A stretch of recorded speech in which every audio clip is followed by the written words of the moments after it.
What's up you guys, Sambo here. Welcome back to Semi Vostok. Now today we're going to have a little bit of a tutorial because you guys have kind of been asking to see like how to start your cities, how to do neighborhoods, and that's exactly what we're going to be doing today. So we're going to be filling in this really bushy area right here, and I'm going to try to break it down, all of the different steps that I go through, my thought process on how to build certain new neighborhoods, districts, whatever you want to call it. Now obviously there's different styles depending on which type of zoning you choose. So in today's video we're going to be doing residential with maybe just a tiny little hint of commercial, but if you're doing just industrial or just commercial, obviously they're going to be a lot different. And even the tips that I give you today, there's always going to be different ways to do areas, but these ones should be transferable to, you know, general neighborhoods that you make, whichever style you choose. So let's check out how we go from this to this.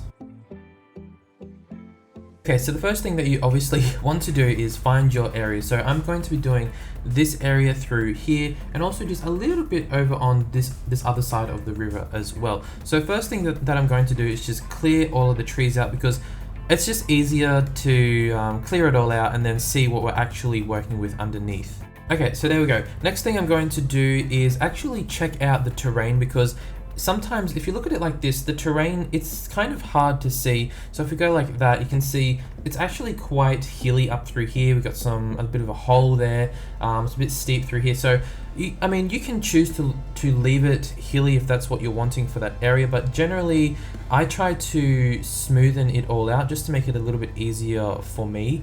And it also makes it just a lot easier when it's all a very similar terrain height. So yeah, try to smoothen it out and then might make it a little bit easier for you. So there we go. So now we can see exactly what we're working with. So it should be pretty much all flat now, makes it really easy. I mean, it's mostly flat, so that's going to be a lot easier. Now this area, it is a little bit tricky because we have all of these forestry buildings here. We have the train lines, we have the river, we have the blimp, and we have this big shopping center right here. So there's going to need a little bit of a thought process going on here. We can't just plop everything down and expect everything to work fine. So we need to think about it. So obviously for this area, I have chosen to do a residential area. Now, if I was doing a commercial or industrial area, the road connections that I add to this main road up here, I would probably either do roundabouts, or if you know how to do it, do time traffic lights, just to get a bit more control going on up through here. But since we are doing residential, I think we can get away with just doing ordinary connections and not having to worry about huge big roundabouts and time traffic lights. But also I'm expecting a lot of the residents in this area to use the train lines, the blimp, and also the pathways that we're going to put in. So there shouldn't be too much traffic from the residential, but obviously like I said, if you're doing commercial, resident, or industrial, you're going to need to do a whole different approach.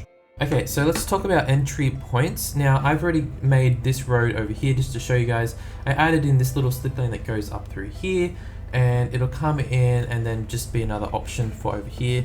And yeah, so we might just find my trusty Paris 1900 road, because that is my road lately. Okay, so I'm going to add in one point up here, so hopefully that shouldn't be an issue. And we're going to utilize this point and then also this one up here. So you can, I don't know if you guys can see, if that connects. Excuse me, come on. What's going on? Oh my god.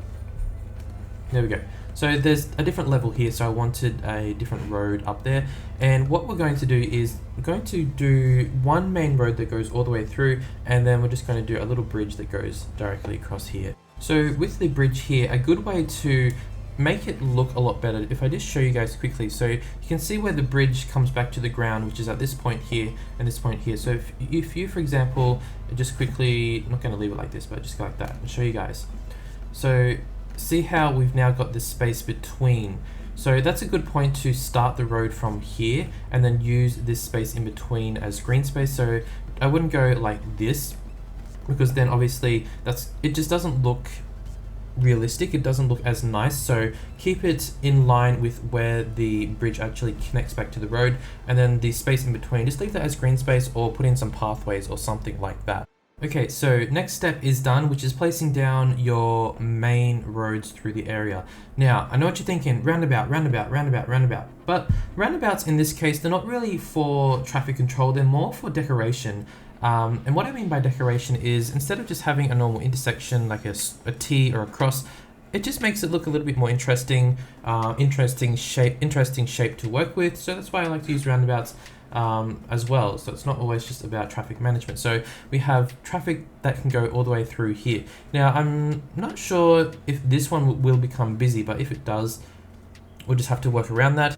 I've also added in a direct road to the shopping center, and then also we have these main roads over through here. So we have lots of different options, but if we were doing only one road in, so let's just say for example this was our only road coming in, then I'd probably move this connection over here and do a big roundabout because there's going to be a lot of traffic coming in and out. But since we do have lots of different options for them to get around and come in and out of the new neighborhood, I'm not too worried about all of these little intersections. So the more connections you have, the better it's going to overall flow.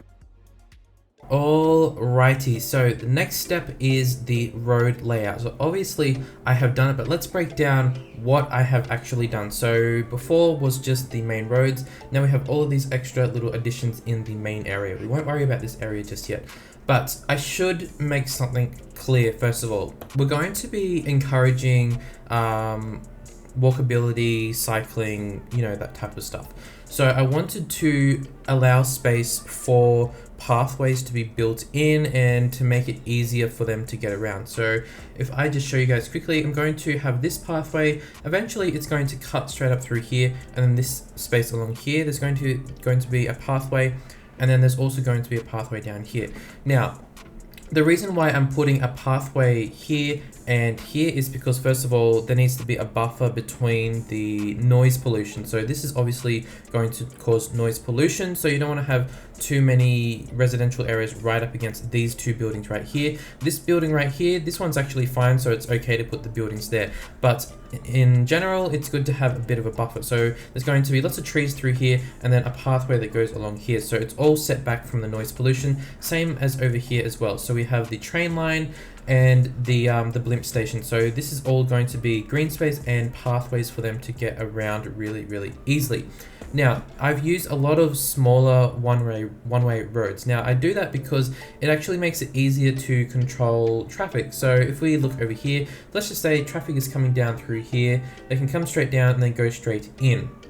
Whereas if there's cars on this road and let's say it was flipped, the cars are coming back out through here, it would actually block all of this traffic coming off of the main road. So all of the traffic that wants to go back out here is actually funneled back down over to here or over to there as well. So it's not really near the main road. So it's giving all of the cars that are coming in basically the priorities. So they can come in, they can go up through here, they can go up through here around the roundabout and go down. So and then all of the other traffic that wants to go back and leave the area, they're more away from the entry point, if that makes sense. It's hard to explain really. And then if we go over to here as well.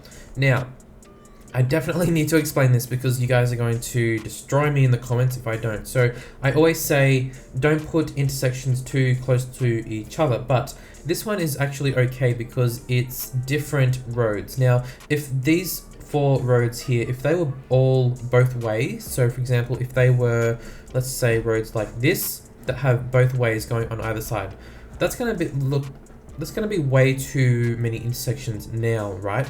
But if we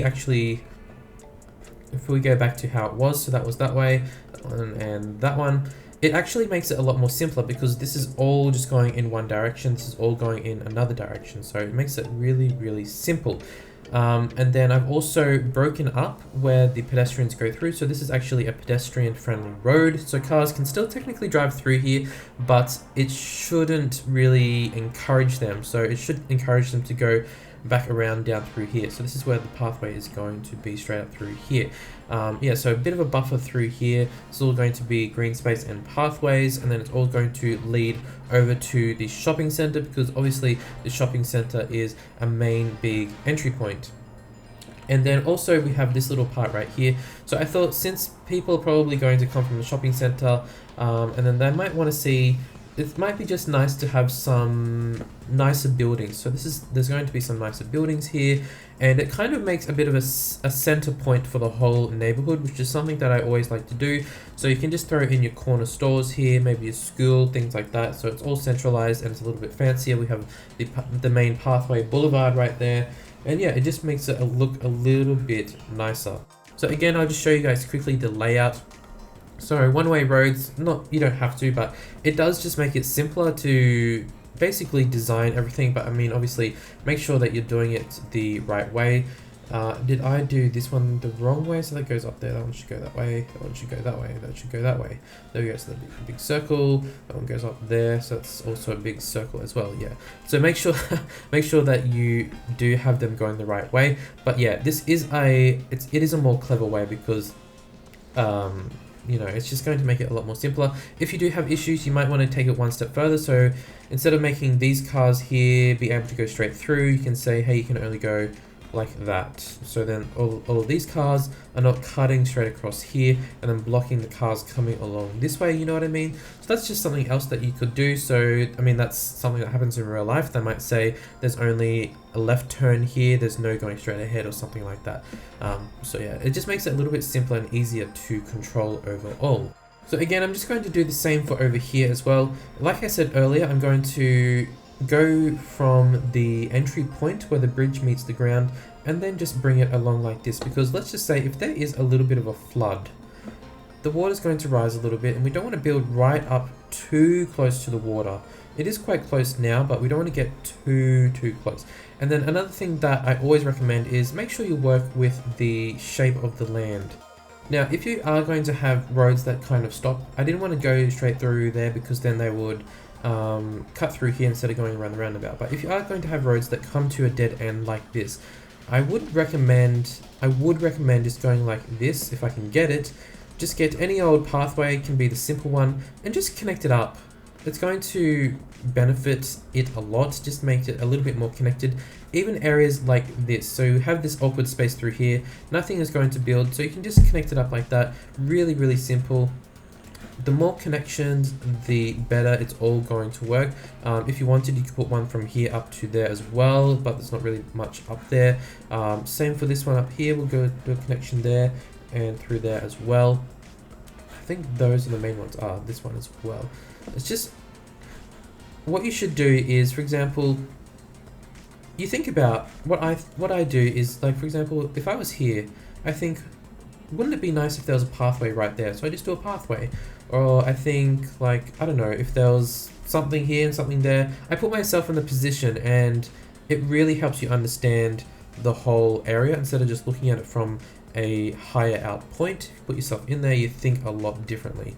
Okay, so when I say make sure you build with the shape of the land, it literally means build with the shape of the land. So instead of always doing really hard straight grids, you can build along like this, and it makes it look so much more interesting because you have these interesting shapes and lots of different curves and things like that. It makes it look so good. So for example, here again, if I bring it out here, so we have this bit that goes all the way out here, you can just bring it straight out like that. These people here probably have a good view now, and they have a nice bit of a quiet cul-de-sac, well not cul-de-sac, but quiet area to look out besides all the trains going past. But yeah, it just makes it look really interesting, and then you can just go straight back like that. Easy peasy. Doesn't look very good now, but once we are done, it will look fantastic. I like to fill in these awkward little spaces as well, so then you can build really compact little areas. So this was kind of awkward because if we put in a building, there'd be this awkward little space in the back that just doesn't really have anything. So I like to really fill that in. Okay, so next we're going to think about all of the pathways. So a lot of pathways to go in. So I'll just quickly recap what I will be doing, and then I'll flick to it all being done. So there's a pathway here, so we have this road connection. So make sure you have those really good big connections. So over the highways, over you know, train lines, the rivers and things like that. So I'm going to be working along from this one, probably bring the pathway down over to here. The pathway might continue along here. But then the main thing that we're going to do is basically direct everyone towards the train station and the shopping center. So the pathway is going to go along through down here, over the train line, and then down into this area. We're also going to be doing one that goes up through here, so it's going to help collect all of the residents, and then also just make one that goes along the back, potentially extending it over to here as well, which we can eventually extend across the river. Not too sure yet. So there's going to be pathways going in all different directions to really make sure that all of the areas are covered and it's really pedestrian and cyclist friendly. Now, something that I usually do, a lot of people ask me why, I have said it a few times before, but just in case you guys are new, I like to make the pathways along the road larger. So we already have these pathways right here, but I like to make them look even larger, because if you're a pedestrian, you don't really like to walk really close to cars. You like to maybe have a meter or two away from them. So I'm just going to add in a normal pathway along the sides of the roads, and then next to that, maybe a little bit out here, there's going to be the designated bike path. So the bike path will be completely out of the way of all the pedestrians. So the pedestrians don't have to cross over the bikes, and the bikes don't have to cross over the pedestrians. So it's just separated and making it really easy. Alrighty guys, so a bit of an update has happened. So if we go over to here where the pathway starts, so we have this big road connection that goes over. So obviously that's going to be really important, because obviously this part over here is a huge big city area, so we need to have a lot of pedestrian activity and access to get over to there. So the pathway continues over here, elevated over the train lines. We have a little entry and exit point there, comes over here to the main side. So I discontinued the bike path and the pedestrian pathway along here. Not too many people will be over here anyway. I've extended the pathway along here just to make the front look a little bit larger. Comes over to here, and then this is where it splits. So the pedestrian pathway is along the front, and then the actual biking pathway is at the back. So the biking pathway just goes along, bypasses the train, which I've sunk down. We have now this wall, comes over to here, and we'll make this a bit of a park area. And yeah, so we also have this pathway that goes up along here. I sunk the train underneath because it just worked better like that. Then we also have the pathway that goes up through here, and then there's a little pathway that goes along the back like this. Now, I'm not going to continue the pathway across here because obviously this is a main road, but all of the cars will come in from the main road. So not a good idea to do that. So if I was going to do that, I'd probably make it a tunnel or a bridge. But I think doing either a tunnel or a bridge would be a little bit overkill for this type of area. So we're not obviously in the downtown, but we're kind of out in the sticks a little bit. And then yeah, so that's basically it. So we're kind of up to the next point where we start to put in our facilities. So facilities, I'm not too concerned about. I'm just going to put down a primary school, an elementary school. We do have high schools nearby, so I'm not too worried about that. We have, is there a high school? Yeah, there's high schools up there. So I'm just going to put in a really small local primary school, and I'll put that somewhere right near the pathways.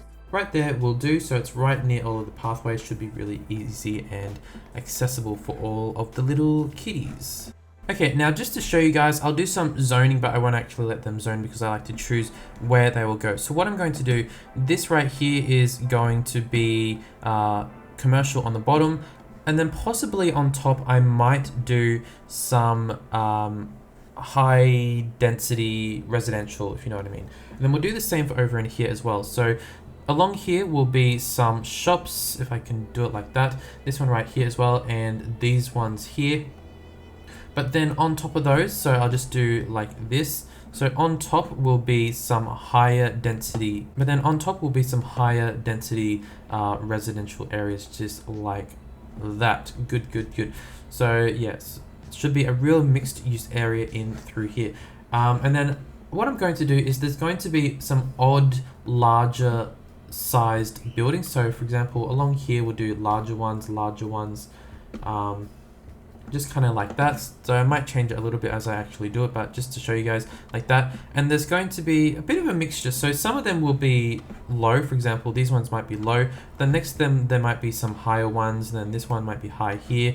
Then these ones in the corner might be low, you know what I mean? So it's going to be a real mixture of an area. But when I have a intersection like this, I do like to do high density buildings, because if you look in real life, you'll notice a lot of the time on the corners or major intersections, you have these high-rise developments, and that's just because obviously if you have a high-rise building, they don't really have outdoor space, right? They might have balconies, but people don't go out onto the balcony as much as someone in a low-density building would do. So high-rise buildings, they can handle heavier amounts of traffic and noise pollution, because those people are more likely to be inside their apartment for longer amounts of time compared to someone who is in a one-story building who might be in their backyard a lot and then hear traffic or things like that.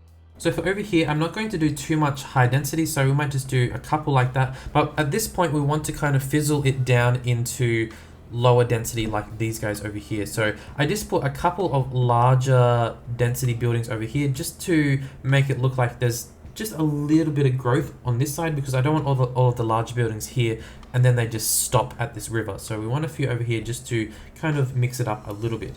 And as for over here, like I said, the same thing. So instead of just making all of the large buildings stop at the train line, there's going to be one here. I may or may not change these buildings as well, depends on how it all looks. Now, before I add in all of the buildings as well, just to quickly talk about the green space again. So this is going to be a park right here, because we have, well, it's quite dense already, so we do need some space, but we do have the blimp right here, and we don't want to put residential right here because it's too close. So there's also going to be green space along the pathways as well. There's going to be some green space going up through the middle and also at the back as well. And we'll fill in these little areas, and then that should be it. So let's go put in all of the buildings and the greenery and have a look how it all turns out. Alright, you guys, so we went from this and now here we are. Doesn't that look good? Oh my god, I like it. It looks so good. So just to quickly go over everything that I have done. Wow, that looks really good actually. Okay, so I tried to use, in terms of like the buildings design and colors, I tried to use buildings with very natural colors because that's just my style. So and generally all of the buildings that I used are at this same height, except for this one, and this one. So generally they're all quite low. I didn't want them to be too high because we are kind of out in the suburbs out here. Well, not really, but I mean, yeah, it wouldn't make sense to have really high-rise buildings out here. But yeah, here we are. Look at that. And even though we had some weird road layouts, it actually fits in really well.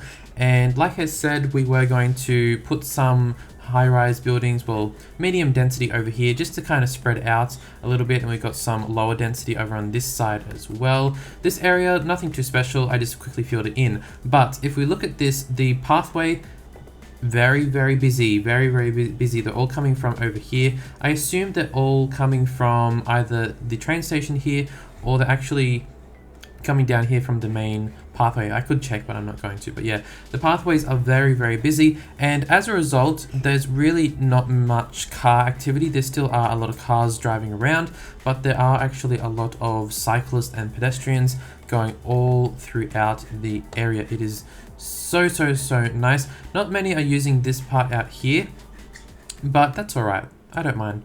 I mean, it looks nice to have that anyway. So yeah, I hope these tips have, you know, helped you guys a little bit.